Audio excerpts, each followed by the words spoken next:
Kia ora koutou katoa, and welcome to the Sustainable Business Network's latest online event. Thanks very much for joining us this morning. We've got a great hour and a half lined up for you. Yeah, we're delighted to host this Flexiworking symposium in partnership with Auckland Transport and particularly their sustainable mobility team. Thank you to them for their help with putting on this event. My name's Phil Jones. I'm going to be the MC for this event. I work in the projects and advisory team at SBN, leading our transport and climate related work. Interesting, today's only the third day back at level 1, and it seems very different sort of attitude, life, than when we originally thought about this event back in mid-April, so very much when we were all locked in at home in level 4. So, you know, back then the prospect of many months of restricted life seemed likely, and a lot of home working. But obviously things have moved on, and 7 weeks later, it's a much more different scenario for all of us, really.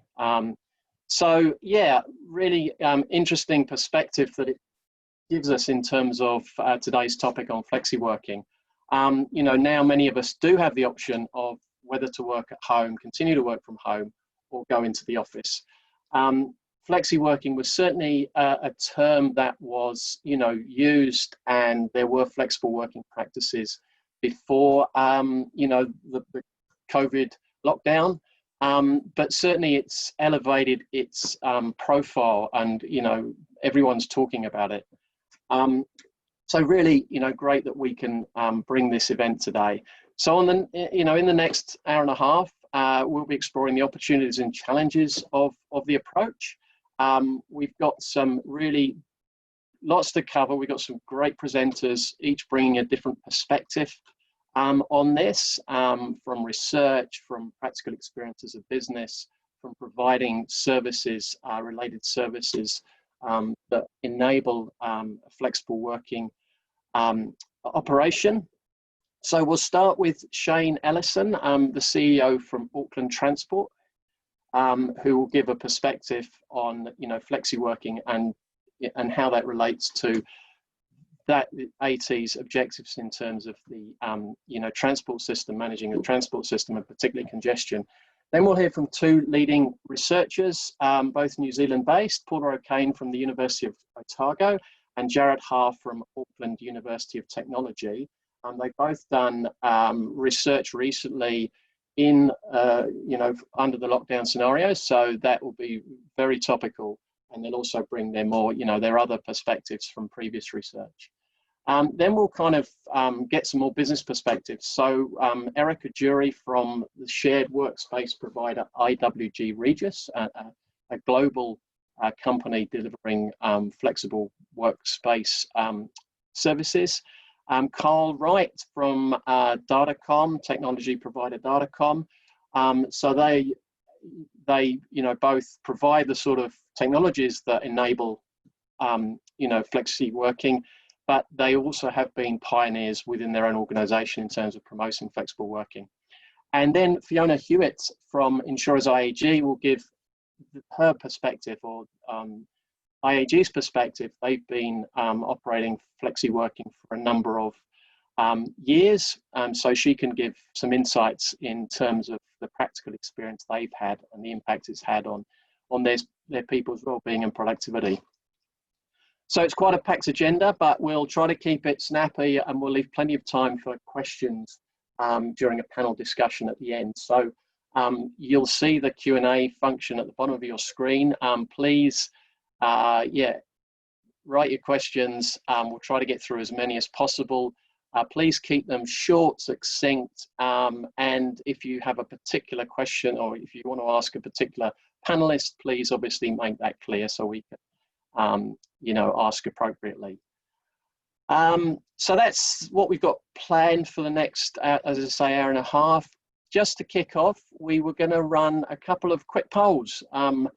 So we're keen to ask a couple of questions. Firstly, this will pop up on your screen soon. As we return to normal working life, or the new normal, what working arrangement would you prefer? Give you a few moments to select, we've got votes coming in. Interesting.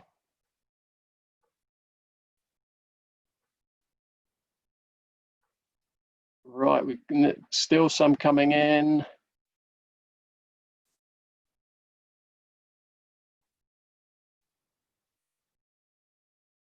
Nearly everyone's voted. It's good. Any more? Any more? No. We'll show there. I think hopefully you can see what's on the screen there. 30% work most or all days at home, only 4% at the office, and a 66% a mix of home and office. So, you know, overwhelmingly people obviously like the idea of flexi working. And then the next one. Can we get the next one up, Zan? Yeah, what are your main reasons for choosing that option? You can select one or more.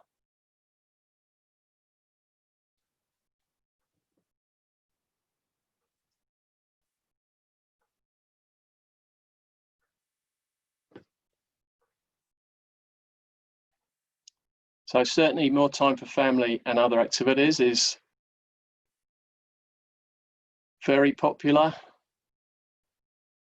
Over 2/3 liking that, and a mix of others. I can't see at the bottom of the screen there, but I think like the best of both worlds is also very popular. Excellent. All right, we've got, yeah, nearly everyone's voted there. So thank you very much for participating in that. That gives us, yeah, really interesting just to get a snapshot of what your views are before we dive into the presentation. So now, without further ado, I'll pass over to Cliff Wilton, who works at Auckland Transport. Cliff is going to share the recording message from Shane Ellison, the CEO at Auckland Transport. Thanks, Cliff.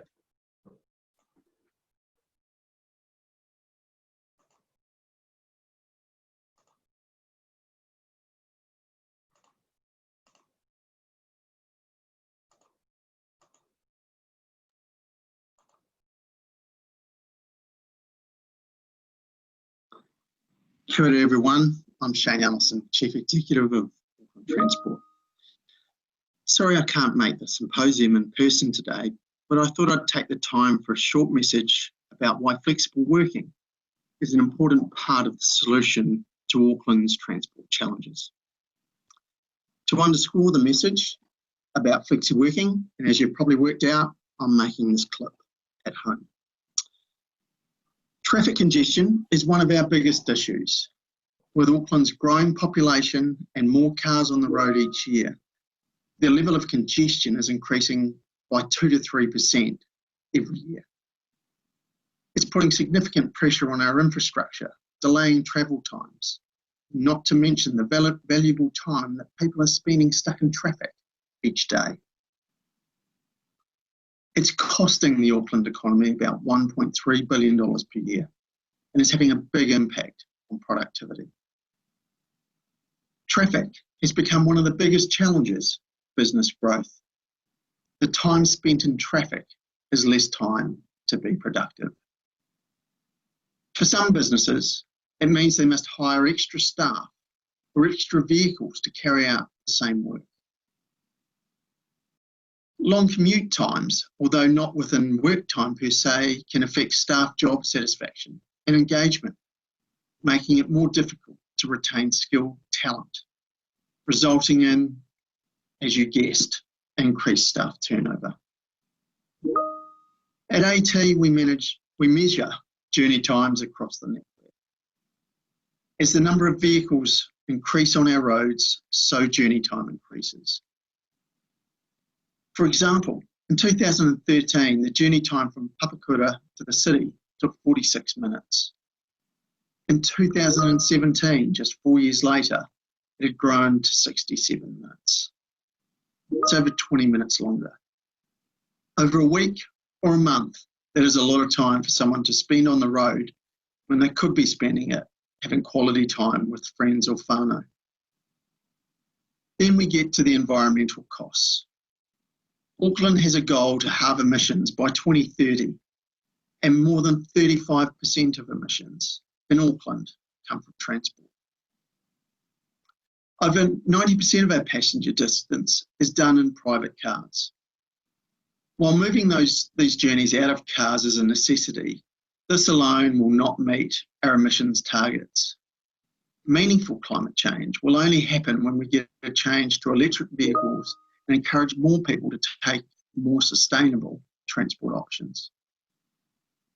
So why is flexible working part of the answer? Through Alert Level 4, many of us had the opportunity to work from home. As we've moved through the alert levels, many workplaces, including at Auckland Transport, are embracing more flexible working opportunities. Flexible working helps reduce the number of people travelling. It can encourage people to use more sustainable alternatives and enable people to travel outside the standard morning and afternoon peak times. It can also bring much more work-life balance for our people, which is really important. Under Alert Level 3, where traffic levels were approximately 40% less than normal, that is what it would look like if people worked from home 2 days per week. A reduction in traffic of approximately 15%, like we've seen at Alert Level 2 or during the school holiday periods, leads to a 15 to 20% reduction in journey time. This is what would happen if everybody worked from home 1 day a week.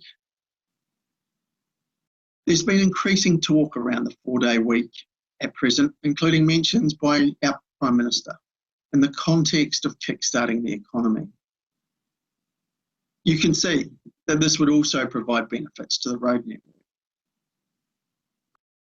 There's been many surveys undertaken showing employee desire to work more from home. At AT, we've undertaken our own research, and it tells us that around a third of people believe they would work from home more in the future. Growing sustainable modes is also really important to us. The more people choose to take alternative modes to driving on their own in a private car, the more impact we're going to have on Auckland's congestion. At AT, we monitor how people travel around Auckland, and before COVID, we had more people than ever taking public transport and going by bike and other active modes. Data from earlier in the year shows that last year, public transport patronage totalled over 100 million boardings. That's an annual growth rate of 8%. 3.8 million cycle movements were recorded for the year to March 2019, an increase of 4.1% on the previous 12 months. An area that's a big focus for us is encouraging people to travel outside of peak times. This has been especially important through Alert Level 2, where physical distancing has been required on public transport. Thanks to funding support from Waka Kotahi, we're offering a 30% discount for bus and train customers if they use their AT Hop card and if they travel between 9 and 3 p.m. and after 6:30 p.m. for the month of June. Travelling outside the peak times of congestion allows for quicker trips and less time spent in traffic. You're probably going to be surprised to know that Auckland roads are only used to full capacity for 6% of the day. So if more people avoided peak hour travelling, our roads would be much less congested. We call it spreading the jam. If people travelled outside of peak times, we could shorten average journey times by, for example, 25 minutes per day for a street like Onua Road. This is a real opportunity for people who can work flexibly to try it out and travel at different times, and a massive opportunity for employers to encourage their people to work differently. So what is AT doing in all of this? Getting more people to travel on trains, buses, ferries, or to walk or cycle is one of our top priorities. We're delivering new cycleways, improving public transport, decarbonising our own transport fleet, and encouraging different ways of travelling on Auckland's transport network. At AT, we think that it's important that we show leadership in this area. AT wants to support our staff to work flexibly.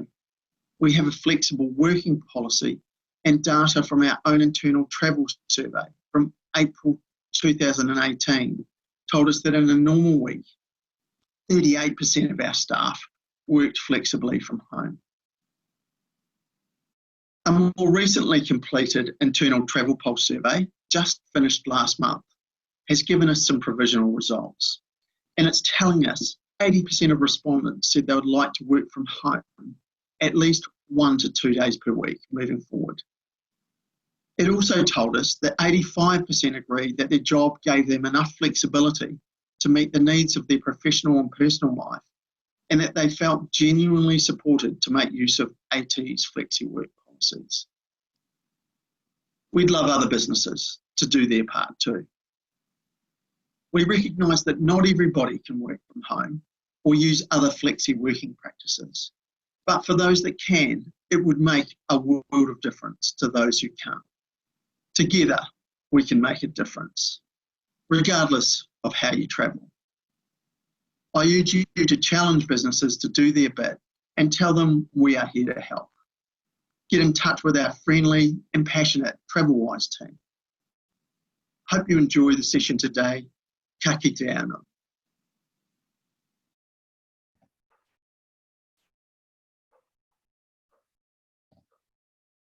Excellent.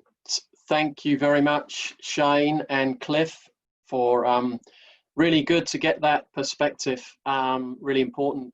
You know, the figures on carbon emissions, for example, clearly it's Auckland's big challenge in that situation. Wonderful. So we're now going to, you know, hear from a couple of researchers who've done a lot of work in this area, as I say, including recent research, particularly lockdown related. So firstly, Paula O'Kane, she's a professor of the Department of Management at the University of Otago. Paula, over to you. Thank you. Okay, thank you. I will just share my screen with you.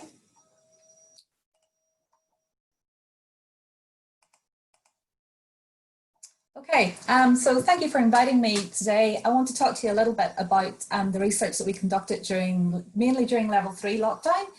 And what we did is we conducted a survey into remote working, and we had about 2,500 respondents from New Zealand. The survey's also been conducted in Ireland, and we had about 7,000 respondents there. So it gives us a really big data set to work from, which is great. These are really just the headline figures. So giving you sort of a very quick overview of what we found, but we'll delve into that in a lot more depth in the future. And we did this as part of the Work Futures Otago group, which includes Associate Professor Zara Walton and Dr. Diane Rafue as well. So these are just some of our sort of key findings, and I think they will echo a lot of what you've already heard and what you'll hear as you move on, and some of the other surveys that have been done. So what we saw was 73% of people were either completely working at home during lockdown. But on top of that, we also had a lot of people who were doing a mix, and a lot of people who had previously been working from home. So there was lots of sort of different models in there, but the majority of people who responded were actually completely working from home. This compared to sort of before and after. So before COVID-19, a good sort of 1,600, so 2/3 of the people had either never worked from home or only worked from home every now and then. And then as we move forward, the participants also talked about whether they would like to work from home in the future. And again, we see there was sort of 46% that would like to work from home several times a week, and 21% would like to work from home daily, and 21% again would like to work from home several times a month. So lots of mixes in there as to how people would like to work. And again, that echoes this idea of flexibility and thinking about each individual as a different person and what might work. So it's not necessarily a one-size-fits-all model. And actually the majority of people don't want to be at home all the time.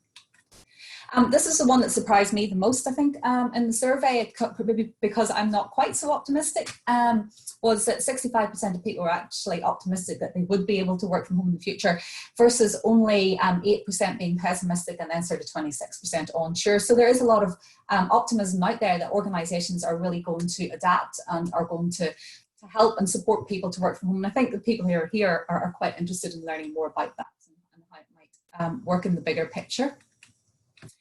Productivity. We've been asked a few times about this question. The productivity question was a self-report measure. So it asked people, how productive were you during lockdown or when you were working from home?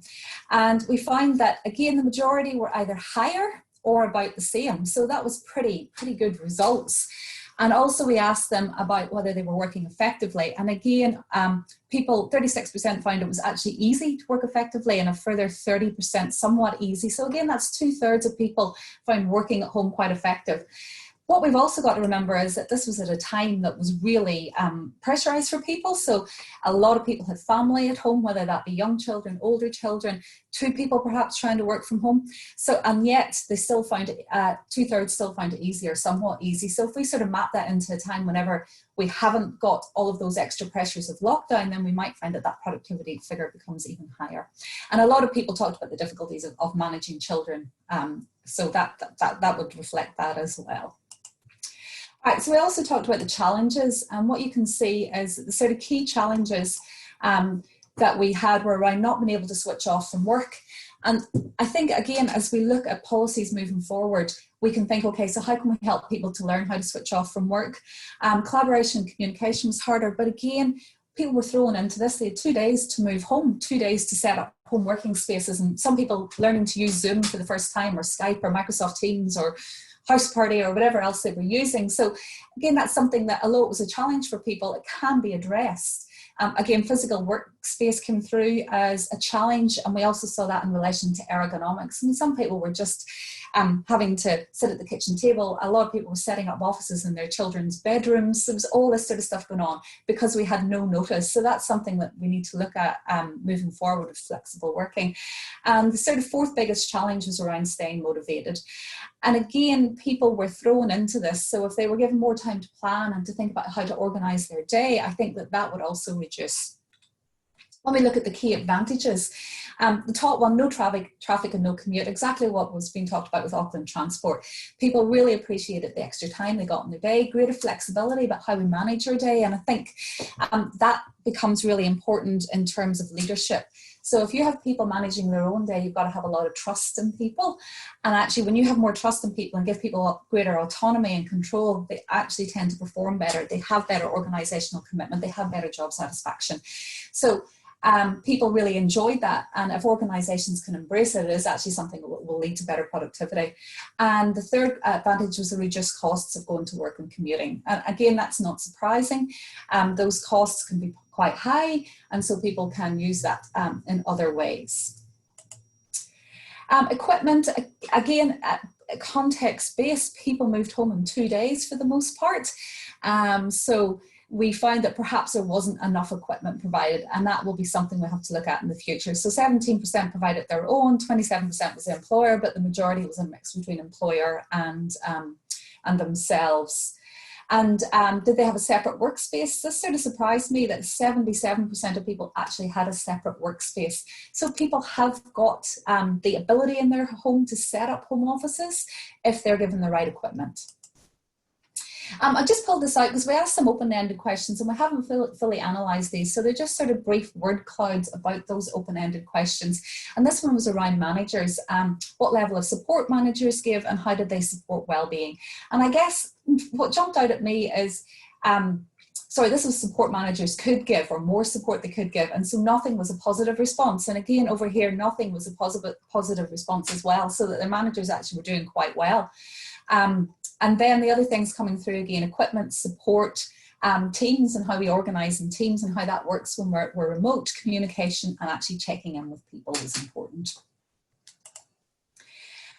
This was a range of questions that looked at confidence in their organisation to be able to support them during lockdown.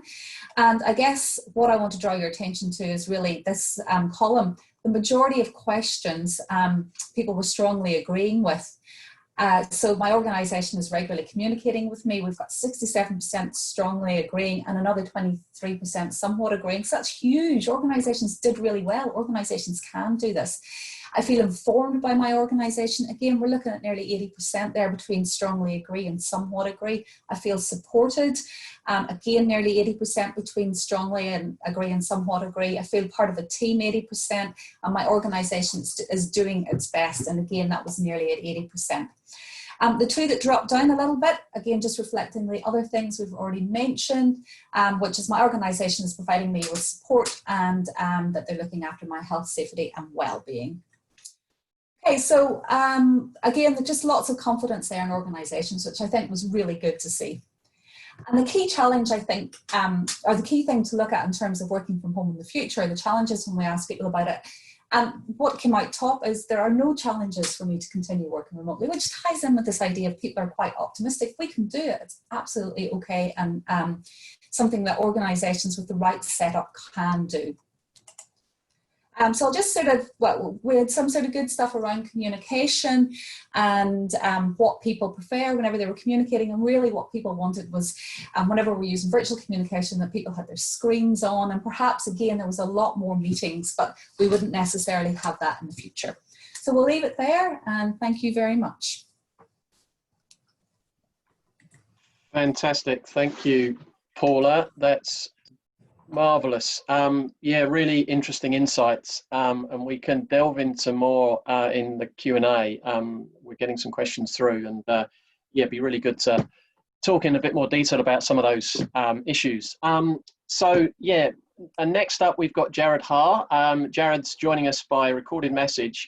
He was unable to attend today through from a late personal situation, so he recorded his message, so we'll have that coming up very soon.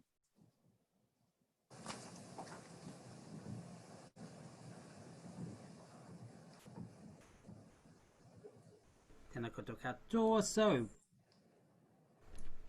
right, tēnā koutou katoa, ko tanu I te waka, ko Ngāti Mani Potu me Ngāti Mahuta na iwi, ko Jared Haar toko ingoa. Tēnā koutou katoa. So, Professor Jared Haar, I'm a Professor of Human Resource Management, and my apologies, I can't be with you today because I'm at a funeral, but the magic of technology, which fits nicely in with our topic around flexi work, means I can deliver it from the future, from the past.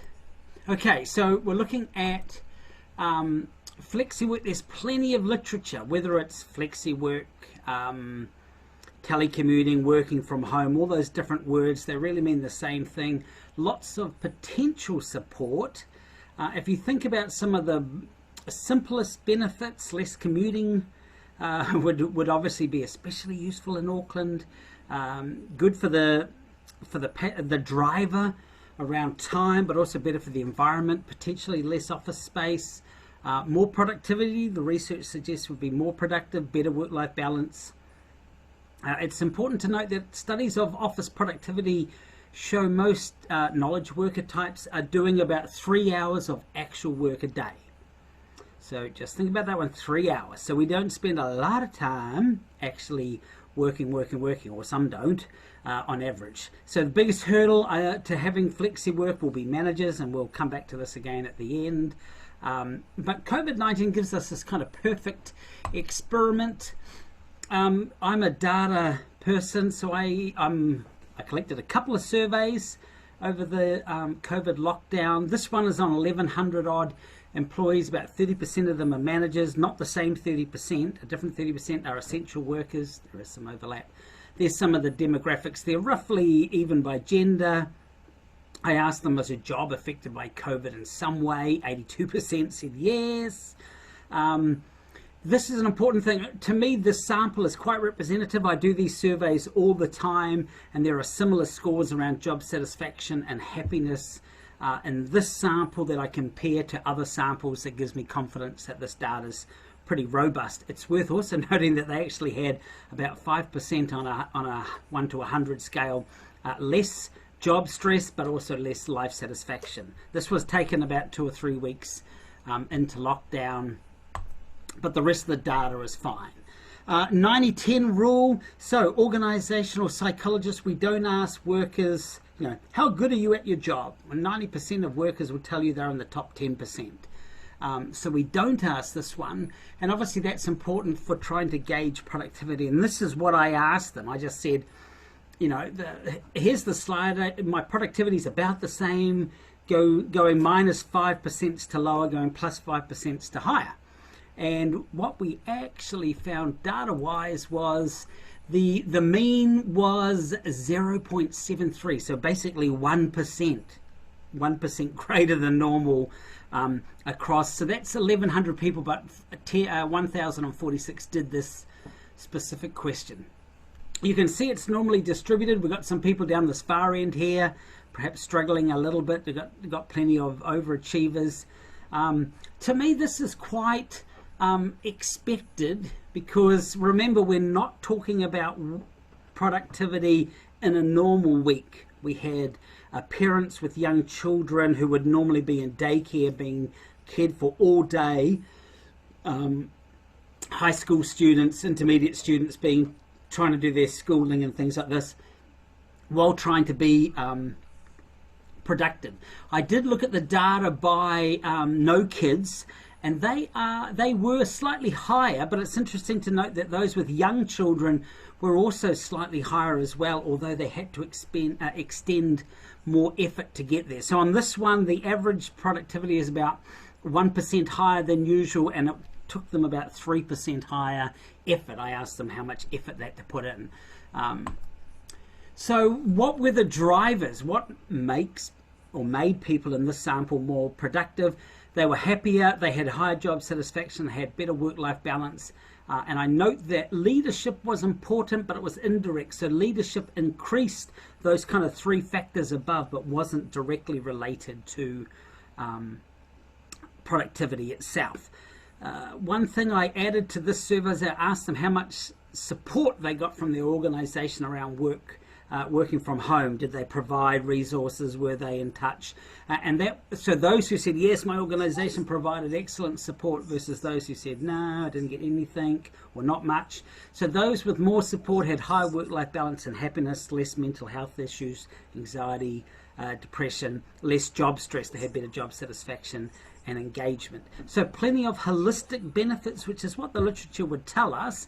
And this kind of little motto there, remember, the healthy workforce is a productive workforce. They're less absent and more likely to stay as well. And I did find that in my data around working from home support. So do we sign everybody up for flexi working?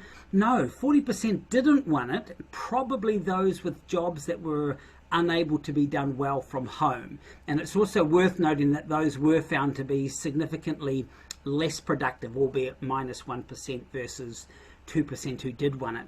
This is the kind of breakdown of my sample. Those that do want it, 30% want 3 or more days a week, and goes down to 10% wanting 1 day a week. My advice would be to ask your employees. I did the data for Perpetual Guardian on the 4-day work week, and you won't believe it, but about 3 to 5% of the workforce didn't want to do a 4-day work week. So for some people, being in the office is very important.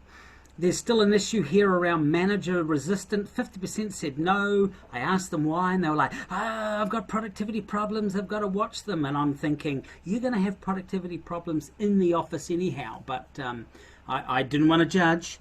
23% of managers said yes, I'm happy to manage my staff working from home 3 to 5 days a week. So I thought, wow, that's pretty encouraging. So where to from here? What does the future hold? There's clearly lessons from COVID-19. We shouldn't be locked into the 9 to 5 in the office. For me, I would see workplaces engaging, working from home, maybe 2 days a week. If you think about organizations, we could collapse the size. If you think about downtown and the CBD, if you could reduce workspaces by 40% and then use, so instead of 5 floors, I'm only going to lease 3 floors, and those other 2 can turn into downtown accommodation, and we'd have some housing solutions as well. So my encouragement, don't lose lessons from the COVID-19. Working from home won't suit everybody, and it definitely won't suit every type of job, but ask your workers, see what they like, and work hard to make it happen, because it will have benefits for them and ultimately for you. And good luck for the rest of the conference. Regards, bye. Fantastic, real consistency in terms of the findings from Paula's research and also Jared's, and even our little snap poll we did earlier. So very interesting. Lots more we can talk about in the Q&A. Jared's got some interesting views in terms of potential for how it could help our housing crisis that we also have in Auckland, of course. So now delighted to have Erica Jury from IWG Regis to really talk about their experience in terms of providing flexible workspaces. Thanks, Phil. So what I want to talk about today is the worldwide trends that are occurring with flexible workspace, because they will flow down to New Zealand eventually, and we're already seeing it starting to happen. I'm going to talk about what also defines flexible workspace. I want to talk about and touch on worker demand and reducing the stress of commuting, which is quite topical at the moment, and also the financial benefits around flexible workspace. When we think of sustainability, we immediately think of the future of our resources, the planet, and people. Flexible working has actually been around for over 30 years worldwide, and one of the key drivers of the establishment of this way of working was sustainability. And some of the stats that I'll touch on over the next few minutes refer to a survey that our company IWG commissioned of over 15,000 businesses globally across 100 different countries. And what was really interesting is that the trends were all the same right throughout the world. So I'll refer back to some of those stats throughout the next few minutes. So in today's dynamic and diverse workforce, it's really clear that the demand for working like this in a flexible manner is increasing year on year. And that's worker demand. So that's the employees wanting this to happen.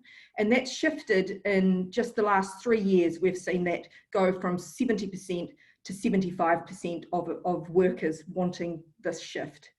More and more organisations are allowing their staff to work where they want, in remote locations, as well as actually in co-working spaces.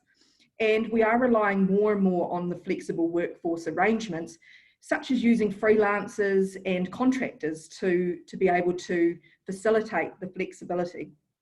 So in this really multifaceted environment that we're in, the regular 9 to 5, it's a thing of the past for many types of workers are using various combinations of workplace solutions. And that does include working from home, using business lounges and remote offices, as well as traditional office locations, rather than just one single solution. So we're really seeing that combination of different types of products being used.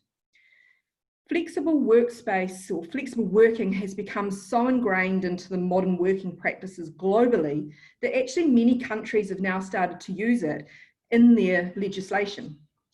So for example, in the Netherlands, employees with at least 1 year of service and where the employer has at least 10 employees, they are actually entitled to ask for an increase or a decrease in their working hours, and that is actually part of their working law.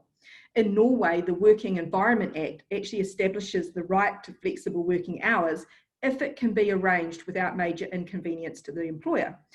In Australia, there's the Fair Work Act, which allows employers and employees to make arrangements about the conditions to suit them. The UK, employees that have worked for the same employer for more than 26 weeks can actually make a statutory application for flexible working. In Italy, they have the Smart Working Law, and that establishes equality of workers performing the same duties if it can be done remotely. And Belgium have the Workable and Flexible Work Act, which regulates teleworking. So, we are seeing more and more countries putting this into legislation, and it's becoming the new norm. And as I said, we will see all of this filter down into New Zealand, and with the 4-day work week, what's happened post-COVID, these discussions are right now, and it's a really good time to start having these discussions. And businesses can obviously create their own documents around this, but I do believe that we will see this follow suit more closely here in New Zealand. So when we look at the true benefits of flexible workspace, one critical factor is the ability to use flexible working as a benefit to retain and attract top employees. Reports have indicated that the cost to replace an employee who's on an average salary is the equivalent to roughly 6 to 9 months of that salary. I mean, there's not only a financial cost, there's also a cost to culture, time and mental health when you are having to constantly recruit or struggling to retain good talent.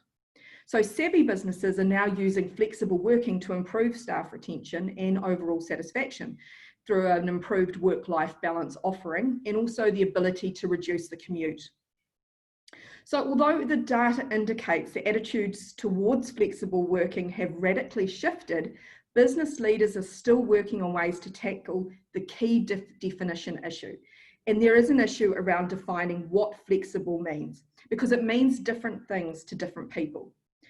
A smaller portion of workers describe flexible working as the ability to make decisions about their working hours, while others equate it to being able to manage workload. But more than half of the workers relate it to being able to choose the type of work location. And I think that's really what we're talking about at the moment after COVID, is really about where we're working from. So it really does highlight how important the question is, where do they work from? Where shall we work from?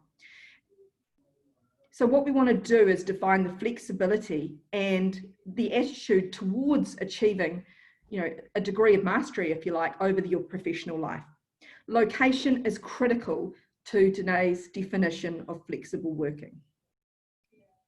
The major driver, though, that has accelerated this revolution in workspace mentality is actually worker demand.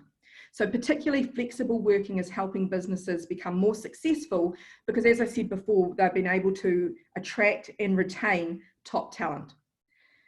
This strategy seems vitally important to the future of businesses, given that the research shows the ability to work flexibly at least some of the time would actually act as a clincher for an employee deciding between two jobs, two similar jobs with similar packages. The ability to be able to work from home very much clinches that. So even sectors that historically tend to be more location delimited, such as manufacturing, are now actually able to offer some degree of flexibility to attract and retain staff. IT, consultancies, all of those businesses now, it's never really been a factor around location. So what they are seeing is it's something that they can promote to attract good staff. The role played by flexible working and improving work-life balance is also a key element. When people can choose to work closer to home or to wherever they want to, they struggle less with combining their personal and professional lives, which means, mental health is absolutely a consideration here. Reducing the stress of commuting, particularly when these would involve lengthy commutes, it's a benefit to businesses every time because workers arrive fresh and punctual. It looks like I'm going to be going over time, so I'm going to wrap up very quickly now. Basically, specifically 75% of all businesses report that they are now introducing flexible working to reduce those commute times, and that's what we want to see. And we could look at the Christchurch earthquake situation where so many people moved out of the city. We look at the Auckland housing crisis where people are moving out of the city. Therefore, commutes are becoming longer. Flexible working can absolutely help that. But I'll wrap up there, leave it there, and would look forward to your questions later on. Thank you. Oops. Thanks, Erica. Excellent, really interesting. The final, all of it, but particularly that comment at the end about how it contributes again to, the housing problem we have. So yeah, definitely another potential benefit from this approach. So moving quickly on. Is delighted that Carl Wright from Datacom can join us. Carl's the Chief Information Officer at Datacom, and he can talk about technology and their experiences. Right, thank you for that, Phil. My role in all of this has been the lucky person or victim, I'm not sure which it is at the moment sometimes, to have been asked to figure out how to move 6,500 people from largely a premises-based discussion into working from home. So I think the challenge that has emerged for us has brought out a bunch of lessons for us, and I've grouped them up into 7 different lessons. Most of them are technical in nature, but the intersects between the technology and what is, in a pandemic type situation is essentially dealing with a humanistic problem. The overlaps are quite large. So without further ado, I will get my machine to decide to change its slide. There we go. So lesson number 1 around Datacom working from home. Who knew that camper vans could be so cheap, or that dogs were allowed at work, which is one of the things that happened within a couple of our data centers, where during level 4 we actually had people literally physically staying on site. But the big lesson for us here was that working from home worked well for almost everyone, and I think a few people have brought up that discussion. We prepared our people in advance, and one of the things that we found out was that preparing people in advance meant different things in Australia than they did in New Zealand. Most of them are around cultural differences, some of them are around technical differences. We spent a fair bit of time in the week leading up to lockdown in level 4 for New Zealand, actually testing and stress testing our systems. So we were sending people home in their hundreds for 2 days worth of working to check that they had everything sorted out. They had all their Wi-Fi at home sorted out, all their broadband, all their VPN stuff, all of that kind of stuff was tested for them. And in Australia, we had the additional complication that as most of the government contact centres are outsourced, they needed to up the scale of the contact centres, and we ended up lending large parts of the Australian government actual premises that we used to have staff in. So we actually moved out staff earlier than was technically required to be able to accommodate some of our customers. Lesson number 2, I think, is quite interesting. This is an actual picture of an actual customer out in the Waikato. Our experience was that some went home early. Some went home sort of a day or 2 to spare, and occasional customers were actually there right up until the very end, and depended on what sort of business they had. We had 10 days. Remember, we're a managed service provider, so we've got, not only do we have to get our own staff home, but we also have to find out how to get our customers' staff home as well. And we had 10 days of what I could really only describe as highly orchestrated chaos as we stood up remote solutions for customers themselves. Typically, customers have something between 20 and 30 or 40% capacity to, at any given time, have people working remotely, and our challenge was to get that up to 100%. Everybody had to be able to work remotely. There's been a lot of retrospective technical mopping up to do. There was some stuff that the technical term is, there was some funky technical stuff done, and some customers are still mopping up that kind of situation at the moment.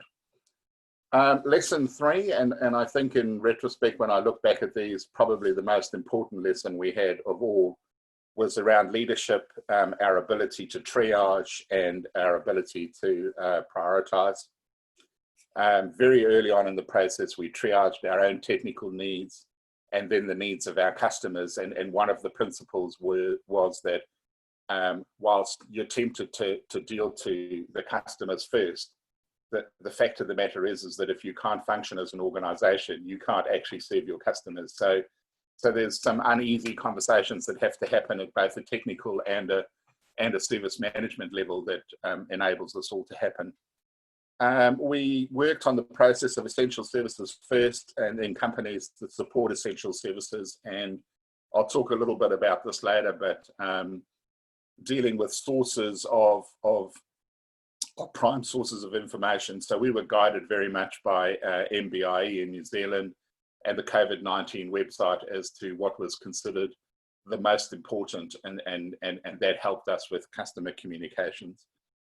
We had daily leadership stand-ups.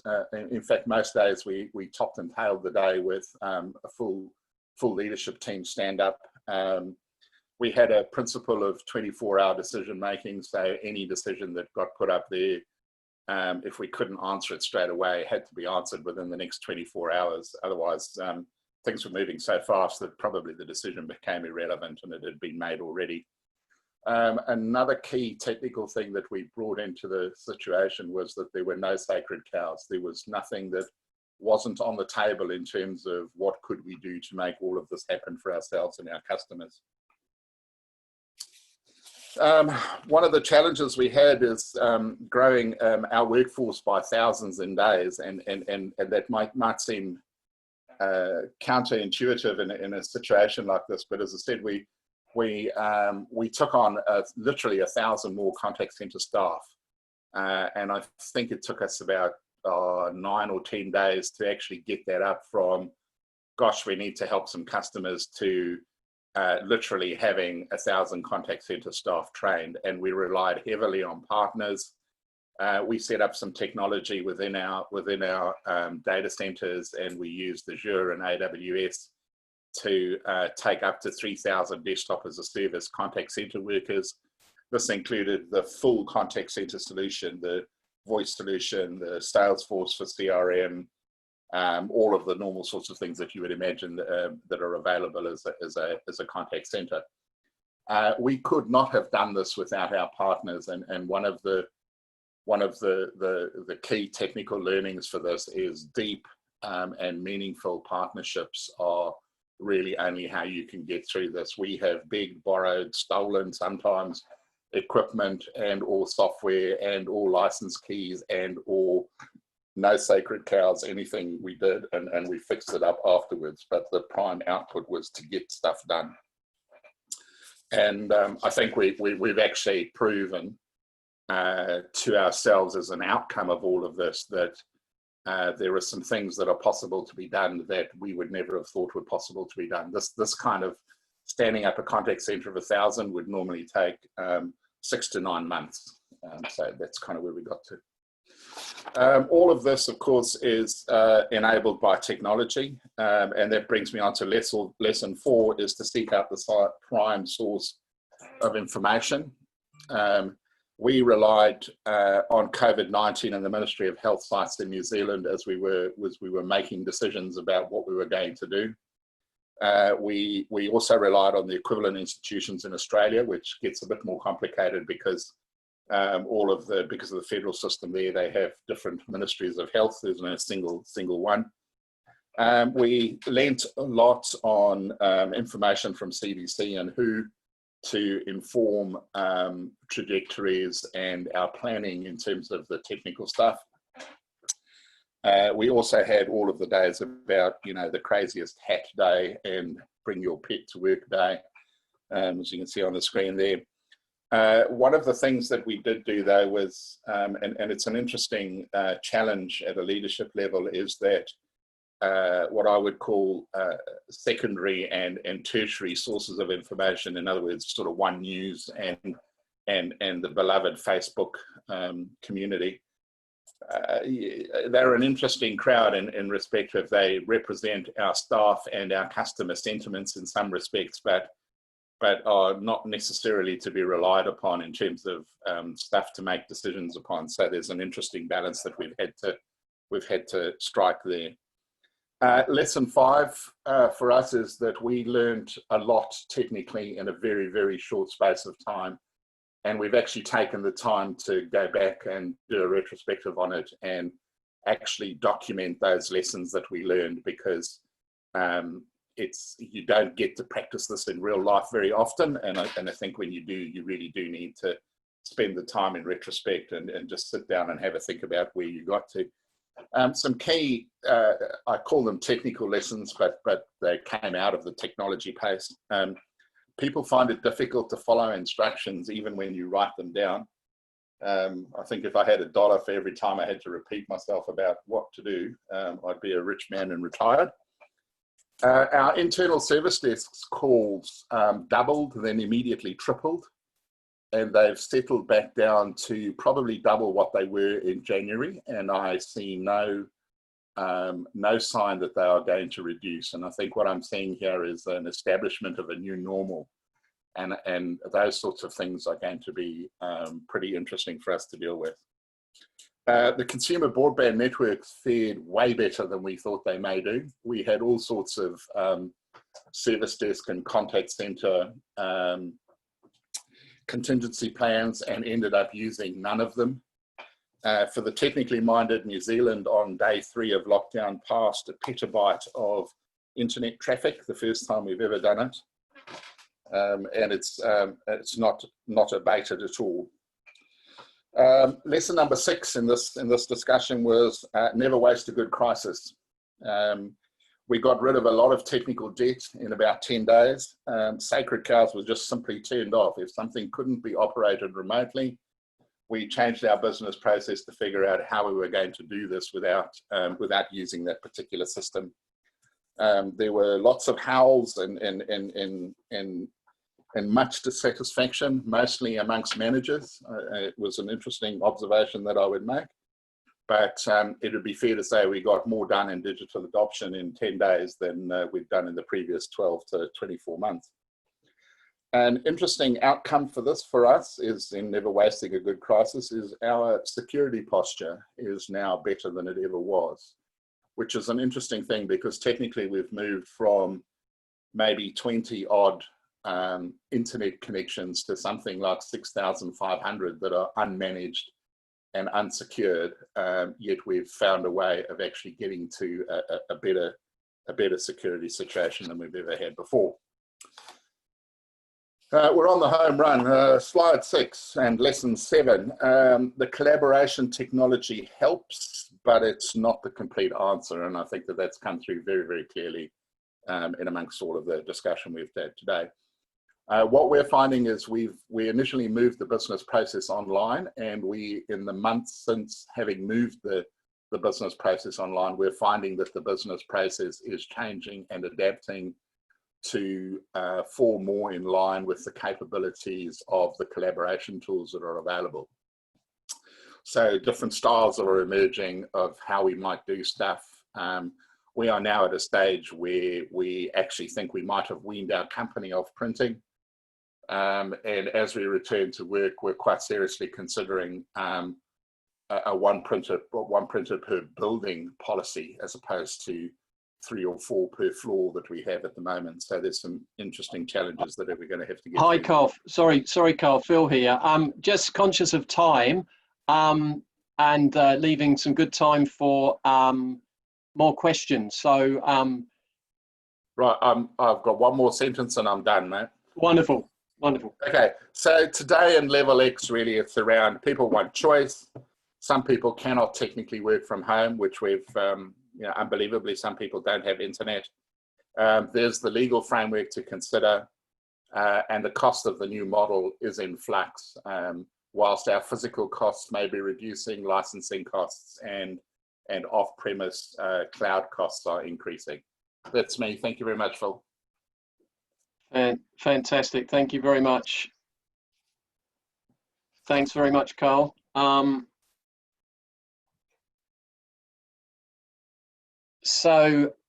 Right, so moving swiftly on to Fiona Hewitt, who is IAG. They've been one of the pioneers in Flexiworking, so lots of practical insights. Look forward to hearing them, Fiona. Thank you. Thank you. Kia ora, everybody. So my name is Fiona Hewitt. I'm the Culture and Business Solutions Manager for IAG in Australia and New Zealand. Ironically for me, we're talking about flexible working today, but I'm a great example of how we operate from a flexible location perspective. So my role's group, so it sits across Australia and New Zealand, and 2/3 of my team actually sit in Australia. So it's a really great example of how we look at flex in a number of different ways. So I'm just going to start sharing my screen, and this is where I always get a little bit nervous because it never seems to work that well. So I will be a moment, please. There we go. Perfect. So I work at IAG. So for those of you who don't know, IAG is one of the largest general insurance organisations in Australia and New Zealand. And from a New Zealand perspective, you may know us better as State Insurance, AMI, NZI or Lumley, or a number of other different insurance brands. So from an organisational perspective, sorry, my screen's not working, which is really great. There we go. From an organisational perspective, we have a really strong, clearly defined purpose, and that's about how to make your world a safer place.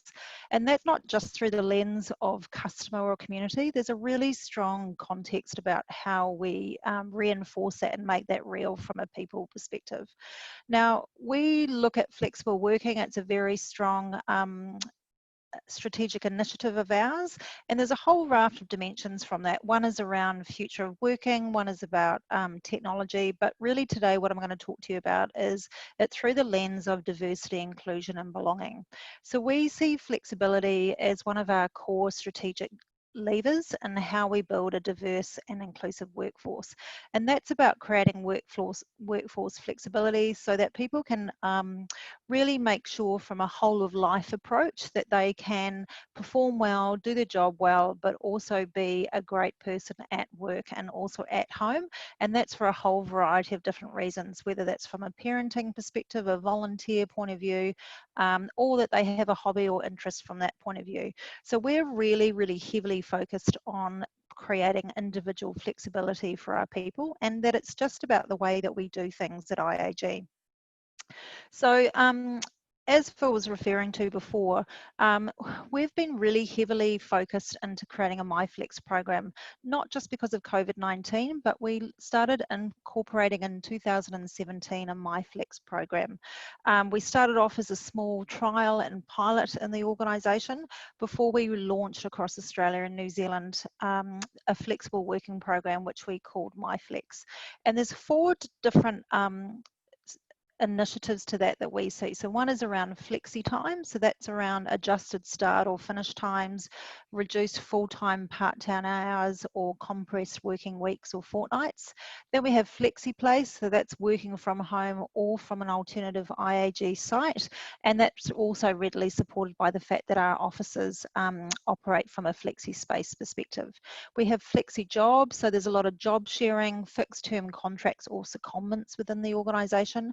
And we have flexi leave, and that's where it's around career breaks, doing study or doing some outside lifestyle commitments that are really important to you. So we have 4 really key initiatives that we use from a MyFlex perspective. When we launched MyFlex in the organisation, we worked very heavily in making sure that not only our people but our leaders were set up for success. So we operated a number of different approaches to that. One was around really giving strong directives to leaders that's to try and say yes to flex. Now, it's really easy from an organisational perspective to say no first, but what we really actively encouraged our managers to do is to say yes to all flexible working requests, unless there was a significant business reason to do so. And we would work around that, whether that be from a test perspective or a trial perspective, to make sure that things worked properly. We also wanted our leaders to role model flex, so that, for example, if we want something for our people, we need to make sure that our leaders are reinforcing it and making it real. So we very actively indexed into Leave Loudly. So if we had leaders that were leaving early for sports commitments or children, that they were very obvious about leaving and very positive about it, so that people could see that this was our new normal. We looked at creating guides for our people and leaders, and we very much used storytelling to really bring this to life. And it was really fantastic to see the level of encouragement and adoption that we've had since introducing MyFlex in 2017. To give you some of the results that we've had some really strong positive results from an organisational perspective. It's amazing to think that as of last year, we had 61% of our New Zealand employees with some form of flexible working arrangement in place, and that was either formally or informally. So a massive amount of our staff take advantage of this. Our employee net Promoter Score has increased significantly since 2017, and we really see MyFlex has been a really critical component to people's positive encouragement and endorsement of that. It is one of our most referenced benefits in our verbatims for all our people pulse or culture dashboards, and so we really see it as a core satisfaction piece for our people. From a talent point of view, we hear it very regularly that one of the reasons that people want to join IAG is because of the flexible arrangements, and that's a really core reason to why people are attracted to work for us. To kind of give you an understanding of the impact that it's had from a number of different dimensions, one of the things we've really noticed, for example, is with our contact centres and the flow-on effect for our customers. And so obviously for us, it's not only about creating a great environment for our people, but ensuring that we deliver a great service for our customers. And we've seen really positive results since we introduced flexible working, down to reduced sick leave in our contact centres, better handling times for our customers, and actually significant amount of positive impacts in the way that our customer NPS scores have reflected once we introduced flexible living. So whilst it's important to note that whilst COVID-19 is probably a really core reason for why we're sort of talking about flexible working today, but there's really positive results that we can really demonstrate over an extended period of time. But it is also interesting to note that in COVID-19, our sick leave across the whole group in Australia and New Zealand reduced again, and it's the lowest in years from that perspective. So I just wanted to kind of call out some of the significant impacts that we've seen from our people in regards to having a flexible working option. And these are some great stories from our Yammer or organisational social site around just some of these people that have really enjoyed the opportunity to attend special occasions with their children, live in winemaking regions while they work for their organisation. There's a whole raft of different reasons of why people enjoy the results that we give from a flexible working perspective, but it really introduces that complete work-life integration, and that's really what we're looking at, rather than just about it being about work-life balance from that point of view. People have talked about, as a lot of the other presenters have talked about this morning, is everything from reduced travel times to working in different locations, being able to support their family, a whole raft of really strong benefits from that perspective. And we've seen a real positive from that point of view. So just to kind of give you some context around COVID-19, we went into lockdown as an organisation on the 16th of March. So we went down before New Zealand was advised from a government perspective. And by the 3rd of April, 100% of our New Zealand people were equipped to work from home. And by mid-April, 98% across Australia and New Zealand. Now, we're an organisation of around 13,000 people. So there's a huge demand required to make that possible. And so for those of our staff who didn't necessarily have the right technology, we set up, for example, tech drive-throughs so that people could drive through on a systematic basis where they could go in, pick up the additional technology, they'd pop their boot, sanitised boxes would be put in the back, and off they went. So we looked at a whole raft of ways to make it possible for people and to do it quickly from that point of view as well. So from our perspective, yes, we've already had flexible working heavily in place from an organisational perspective, but there's not to say that there isn't lessons that we can learn from COVID-19. What was the great thing through COVID-19 is that our connection and engagement scores increased again, and a lot of that was around the heavy index that, that we did with regards to leadership support, communication support, how teams operated together. But what we want to look at as an organisation moving forward is, whilst it's the new norm for us that we apply and deliver some form of flexible working, we want to see how we can improve that experience. So we've done a number of different surveys with our people over the last 2 to 3 weeks about, yes, you've already got flexible working. What do we need to do more to make this more integrated across all aspects of the business? So we're really excited about the lessons that we've learned and how we can index into it more. So hopefully that will give you some sort of the insights that we're looking to, but really happy to answer any other questions as we go into questions questions around how does flex apply from an organisational point of view. I think the last thing I just want to point out is we are a large organisation. We, you know, as I said, we've got 13,000 people across Australia and New Zealand, but it doesn't stop a small employer applying some form of flexible working. I think the biggest adjustment for us from an organisational cultural perspective is to be focused on the outcomes or the output rather than the input. And that's been a real steady change from how we look at people from a productivity perspective. And that's really helped support the real easy transition that we took from a COVID-19 perspective for people working from home. So thanks for your time today. Wonderful. Thank you very much, Fiona. Right, great. We've got lots of questions that hopefully we can get through as many of them as possible. If all the presenters could hopefully appear on the screen very soon. Wonderful. So, Carl's there. Paula, right, that's us all, isn't it? Yeah, great. So perhaps the first one is maybe this is one for you, Fiona, initially. Keen to hear other comment views as well. But in terms of, you know, when we were in lockdown, everybody was in the same situation. Everybody was at home. You know, it was, you know, common to everybody in terms of, you know, everyone was on Zoom, say, or whatever.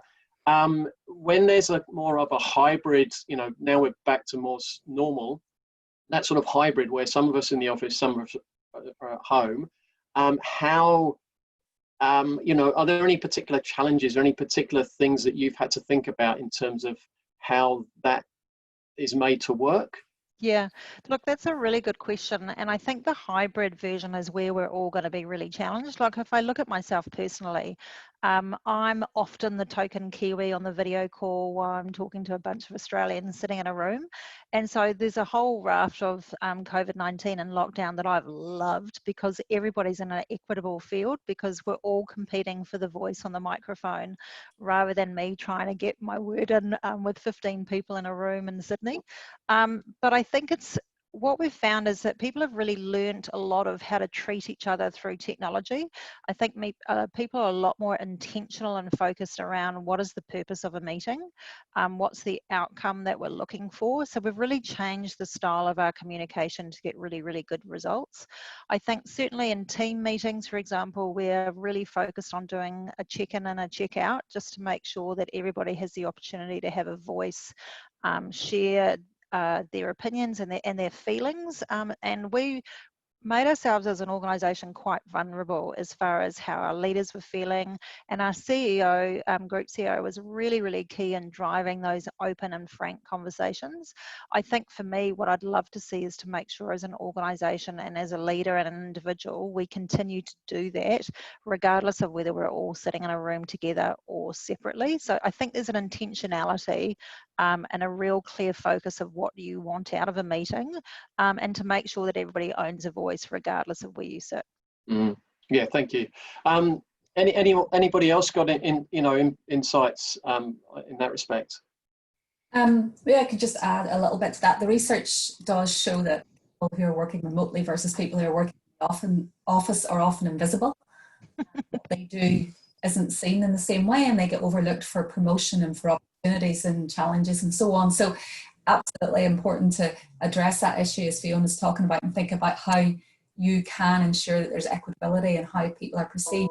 It's back to those outcomes-based models that we're talking about, you know, what people achieve rather than what they put in, and how we measure and that. Yes, I mean, is it going to be moving to the fact that we're going to be, you know, even if we're some of the teams in the office, we actually join meetings as we are now, more so, rather than, you know, the people in the office sitting in a meeting room and the rest kind of dialing in. It is, what do you use, Fiona? Do you? Sorry, say that again. I was just looking at the questions and answers. Sorry, Phil. In terms of, you know, whether people, you see that we'll all join in meetings, you know, kind of online, even if we're, you know, in the office together. Do you think that will be the norm, that happens? Yeah, it's going to be really interesting to see how people use spaces and behave according to that. Like, I mean, even down to 2 weeks ago, obviously we were limited by how close you had to sit next to people. A lot of meeting rooms were closed. We operate a flexible working space, so you don't have a specific desk. So I think there's going to be, I think, some cautiousness initially for people getting back into the office, and Erica might have some really interesting insights on that. But I think it's about how do we keep what we learned and build on that from that perspective, from a behavioural perspective, but also how we connect and engage. And I think what's been fantastic is, you know, certainly I've heard anecdotally from other organisations, particularly people that travelled a lot for their roles, that they're very keen to get back on a plane because they need to build that relationship with that organisation in Wellington. But in fact, what's been really proven over the last 6 to 8 weeks is you don't have to travel and be face to face to build a relationship. You just have to be really intentional. Erica, you would have some interesting insights from what you were seeing from a space perspective, I would have thought. Yeah, look, it is a really interesting time, and in pre-COVID to post-COVID, we are seeing people use our spaces quite differently, really still incorporating a lot of the Zoom and Skype meetings into what they're doing and how they use the space. So where prior to COVID, people would invest in, say, private offices more so with us, still a shared flexible working arrangement, they would take the private office option. What we're seeing now is more sort of lounge memberships and hot desking options where businesses are really doing that mix of working from home, but also having somewhere collaborative and agile where they can get people, different groups of people together to collaborate and network. So there's a real mix still of the technology, but also that face-to-face, so that basically employees have that, again, flexibility to choose what's going to work for them and their needs. So what they can, and I think I mentioned it in my talk, is that there's lots of different ways to work flexibly. It doesn't necessarily mean you have to just always be at home. You know, there's a really good mixture of using co-working facilities or business lounges or team rooms where you can come together, say, once a week and once a fortnight and really have that time and that face-to-face. But like you say, Fiona, really still using the Zoom meetings with intention and good intention and making it really humanized and really seeing people's personalities and things come through when they're talking on the Zoom meetings, so that you're not missing so much of that interaction. Lovely, thank you, Erica. Paula, probably one to start off with you in terms of, you know, one of the challenges that the research showed was that it was difficult for people to switch off, or some people to switch off when they're working at home. I know I've personally experienced that. You know, there's always the temptation to just nip back, you know, look at your laptop. I know we were beginning to move into that kind of situation anyway, given that, you know, we bring laptops home. But yeah, what are recommendations to ensure that that doesn't kind of affect our well-being?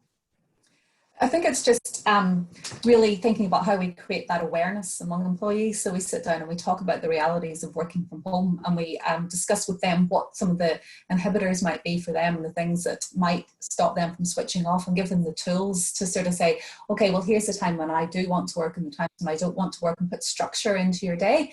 And for some people that structure is in the evening, and for some people that structure is very early in the morning. So there's no set plans in terms of when you should and shouldn't work.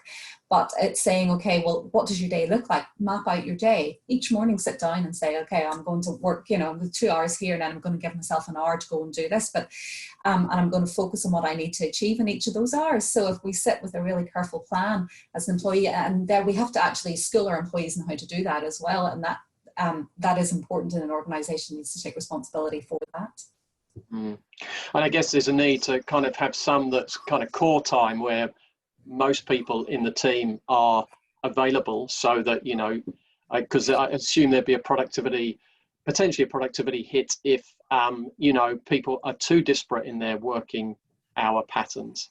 I mean, I think you have to look at each organisation and each role separately, because lots of organisations have different needs. Some people need to be working at the same time, and many organisations, they don't need to be working at the same time. So I guess that's all part of that conversation, is understanding your organisational needs, understanding the needs of the individuals who work for you and with you, and then trying to map something that works across the needs of both. And it's not a one-size-fits-all model. So that's why all the work that you're doing in Auckland Transport and in IAG and Datacom and so on, so important to do that internal work. So we can give you the big picture stuff from the research we do across organisations, but actually your own internal research is very important. Great. Maybe one for Carl and Fiona. In terms of, if the organisation is now planning based on percentage of people working from home, obviously one of the benefits for the business is reduced need for office space.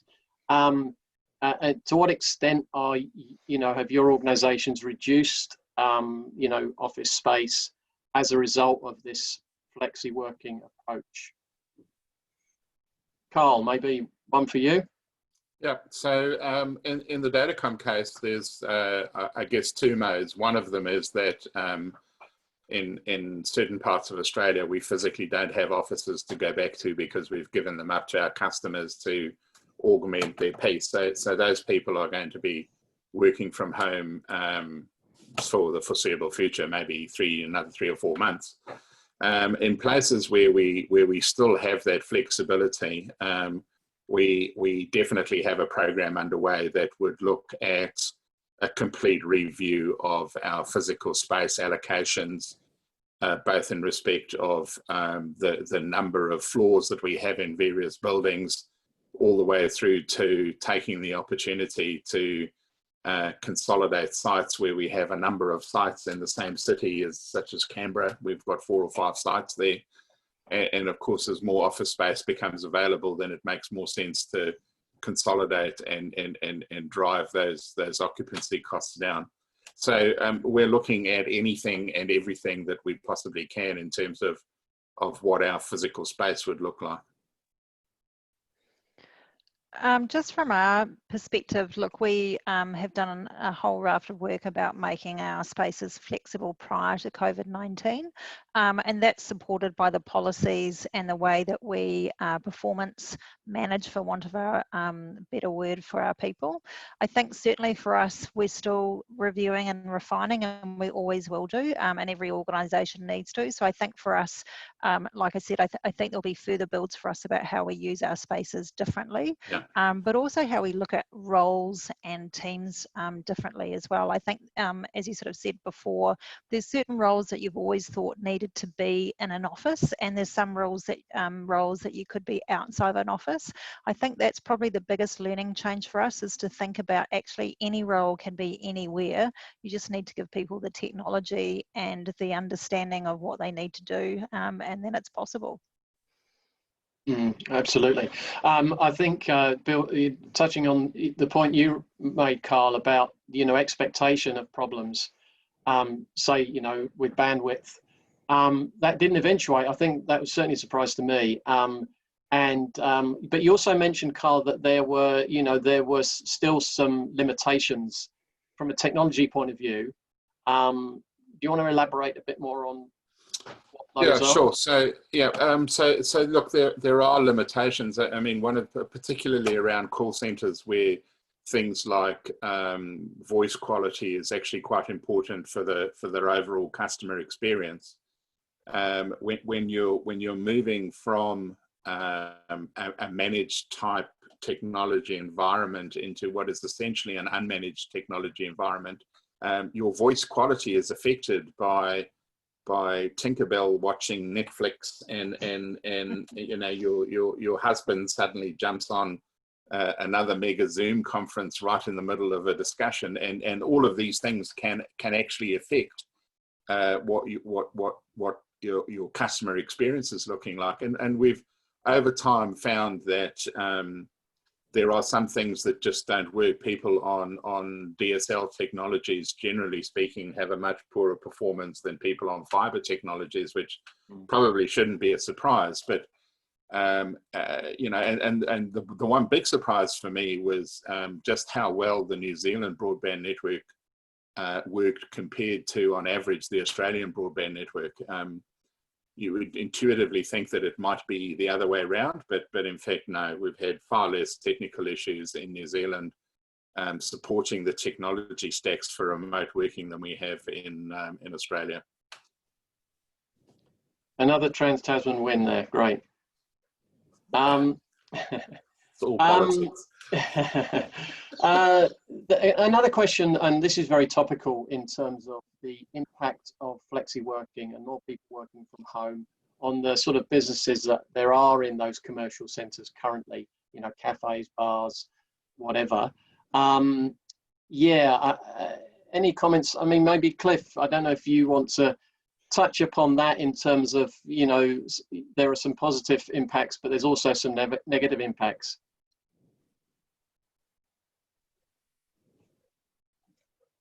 Yeah, thanks, Bill. It's probably a fairly tricky question, and there's a balance to be struck. I don't have the answer, but you've seen from Shane's presentation earlier today that congestion is costing the Auckland economy $1.3 billion per year, and that flexi-working is a valuable tool for managing that congestion. And that's not just by working remotely, but travelling outside of morning and afternoon peaks as well. So I think businesses are going to have to work out what is best for them in this post-COVID-19 era. And as we go there, we're in a different place. We've got a changed landscape now, in that businesses do have new tools in their tool belt for looking at different ways of working.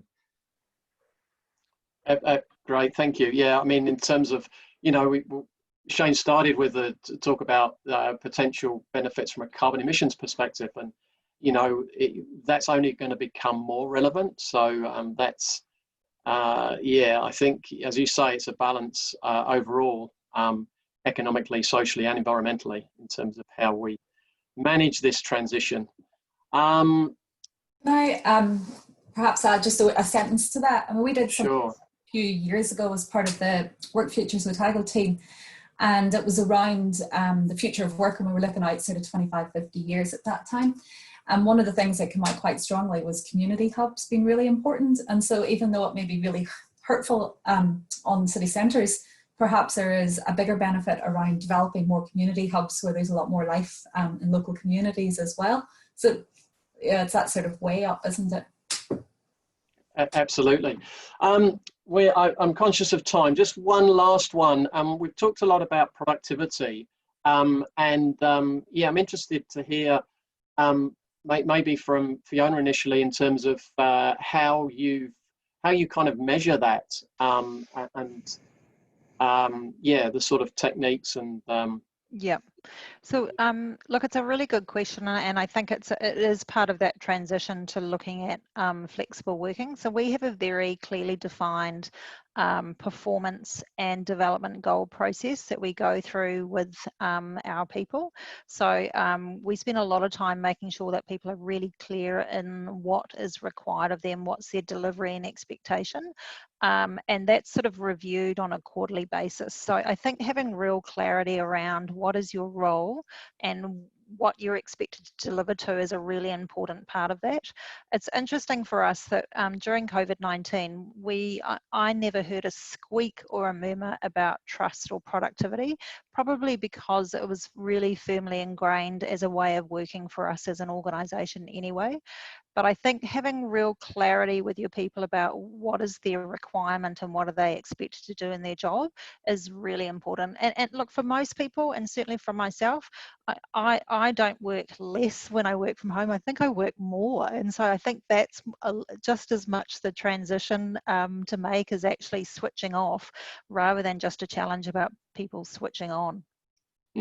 Absolutely. And then, you know, how as we mentioned before, how organizations can, you know, help their people in terms of how to switch off, yeah, and when to switch off. Yeah. Wonderful. Well, I think we'll wrap up there. Thank you to everybody who joined and also sent in questions. Apologies if we didn't get through them all, but I think we really covered a lot of ground today. So thanks very much to the presenters for all your insights. Really good. I think we got a really good broad sort of discussion of this topic, and yeah, really exciting to see how this, you know, changes, this new normal kind of establishes and develops. So thanks again to Auckland Transport in particular for supporting this event. Really appreciate that, Cliff and Shane. Yeah, that's it from me really. Have a good Thursday, rest of Thursday. We have Sustainable Business Network have many events coming up, so you can check those out on sustainable.org.nz. Thanks again for joining. Thanks again for the presenters, and ka kite anō. Thanks, Bill.